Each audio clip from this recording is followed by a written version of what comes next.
Price lord. ನನ್ನ ಆತ್ಮಿಕ ಗೆಳೆಯರೇ, ಆತ್ಮಿಕ ಸ್ನೇಹಿತರೆ, ಮತ್ತು ಈ ಒಂದು ಹೊಸ ವರ್ಷದ ಒಂದು ವಾಗ್ದಾನವನ್ನು ನಿಮ್ಮೆಲ್ಲರಿಗೆ ನಾನು ಇವತ್ತು ನಿಮ್ಮ ಮುಂದೆ ನಾನು ಹೇಳಬೇಕೆಂಬುದಾಗಿ ನಾನು ಇಷ್ಟವುಳ್ಳವನಾಗಿದ್ದೇನೆ, ಇಷ್ಟಪಡುತ್ತಾ ಇದ್ದೇನೆ.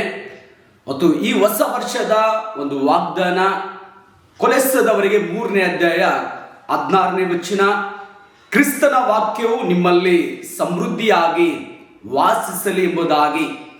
ಈ ಹೊಸ ವರ್ಷದ ಈ ವಾಗ್ದಾನದೊಂದಿಗೆ ನಿಮ್ಮ ಜೀವಿತದಲ್ಲಿ ನೀವು ಸಮೃದ್ಧಿ ಹೊಂದಬೇಕೆಂಬ ಒಂದು ವಾಗ್ದಾನವಾಗಿದೆ.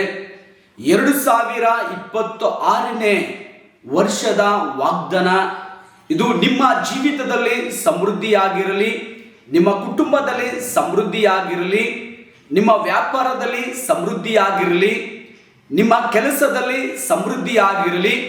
ನೀವು ಸಮೃದ್ಧಿಯಾಗಿರಬೇಕಾಗಿರುವುದಾದರೆ ಕ್ರಿಸ್ತನ ವಾಕ್ಯದಲ್ಲಿ, ಕ್ರಿಸ್ತನ ಜೊತೆಯಲ್ಲಿ ಇರುವಾಗ ಖಂಡಿತವಾಗ್ಲೂ ಈ 2026ನೇ ಈ ವರ್ಷದಲ್ಲಿ ನೀವು ಖಂಡಿತವಾಗ್ಲೂ ನೀವು ಸಮೃದ್ಧಿಯಾಗಿ ನಿಮ್ಮ ಜೀವಿತ ನಡೆಯುವಂಥದ್ದಾಗಿದೆ, ನಿಮ್ಮ ಜೀವಿತ ಸಾಗುವಂಥದ್ದಾಗಿದೆ.